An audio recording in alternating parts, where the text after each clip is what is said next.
2022 সালে শুরু হওয়া রাশিয়া ইউক্রেন যুদ্ধে আজও সমাধান আসেনি। দিন যত যাচ্ছে দুই পক্ষের মধ্যে বাড়ছে উত্তেজনা। এই যুদ্ধের প্রভাব পড়েছে বিশ্ব বাণিজ্যে। সম্প্রতি রাশিয়ার শীর্ষ জেনারেল ইগোর কিরিলভকে হত্যার ঘটনায় পরমাণু যুদ্ধের আশঙ্কা ছড়িয়ে পড়েছে। বিশ্লেষকরা বলছেন মস্কো যে কোনো উপায়ে এর প্রতিশোধ নিতে পারে। অন্যদিকে ইউক্রেনও চাইছে হাই প্রোফাইল কর্মকর্তাকে হত্যা করে রাশিয়ার বুকে আরেকটি ছুরি বসাতে। রাশিয়ায় সেনা পাঠিয়ে দুই দেশের সম্পর্ক আরও জোরদার হয়েছে বলে দাবি করেছে উত্তর কোরিয়া। পশ্চিমা সামরিক জোট ও যুক্তরাষ্ট্রের বিরুদ্ধে কার্যকর পদক্ষেপ নিতে সক্ষম হয়েছে পিয়ংইয়ং ও মস্কো। যুদ্ধে তাদের অর্ধশতাধিক সেনা নিহতের বিষয়টিও চেপে যাচ্ছে উত্তর কোরিয়া। যদিও ইউক্রেন ও যুক্তরাষ্ট্রের দাবি, রাশিয়ার হয়ে যুদ্ধ করতে গিয়ে ব্যাপক ক্ষয়ক্ষতির মুখে পড়েছে কোরীয় সেনারা। পারমাণবিক অস্ত্রে সুসজ্জিত উত্তর কোরিয়ার সঙ্গে রাশিয়ার ঘনিষ্ঠতা নিয়ে জাতিসংঘের নিরাপত্তা পরিষদে উদ্বেগ জানিয়েছে যুক্তরাষ্ট্র। উত্তর কোরিয়ার পরমাণু অস্ত্র কর্মসূচিতে রাশিয়ার সমর্থনের তীব্র নিন্দা জানায় পশ্চিমা অনেক দেশ। গেল সেপ্টেম্বরে রুশ পররাষ্ট্রমন্ত্রী সের্গেই ল্যাভরভ বলেছিলেন, নিজেদের সুরক্ষায় পারমাণবিক কর্মসূচি চালিয়ে যাচ্ছে উত্তর কোরিয়া।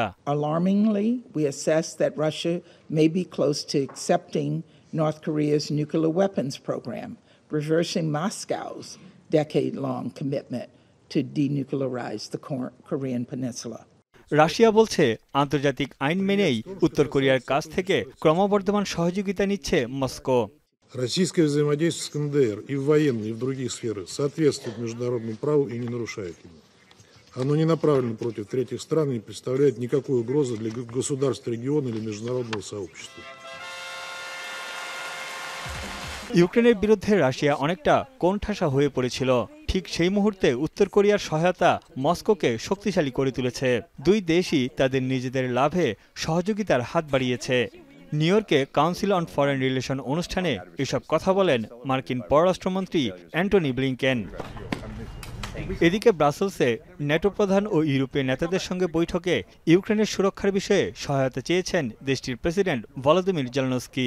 ইউক্রেনের সেনা মোতায়েনের জন্য ফ্রান্সের কাছে আবেদন জানিয়েছেন তিনি। Security guarantees for Ukraine for today and for tomorrow, as you said, well, almost everything said. So, but it's really very important that to use these 2 days in Brussels. যদিও জার্মান চ্যান্সেলর ওলাফ শোলস বলছেন, NATO ও রাশিয়ার মধ্যে চলমান উত্তেজনা এখনই থামানো উচিত। ইউরোপে শান্তি প্রতিষ্ঠায় ইউক্রেনের লক্ষ্যগুলো তুলে ধরতে হবে। আর জাতিসংঘ বলছে, রাশিয়া ইউক্রেন যুদ্ধে গেল 2 মাসেই বাস্তুচ্যুত হয়েছে 40,000 মানুষ। তানভীর জনি, এখন বিশ্ব।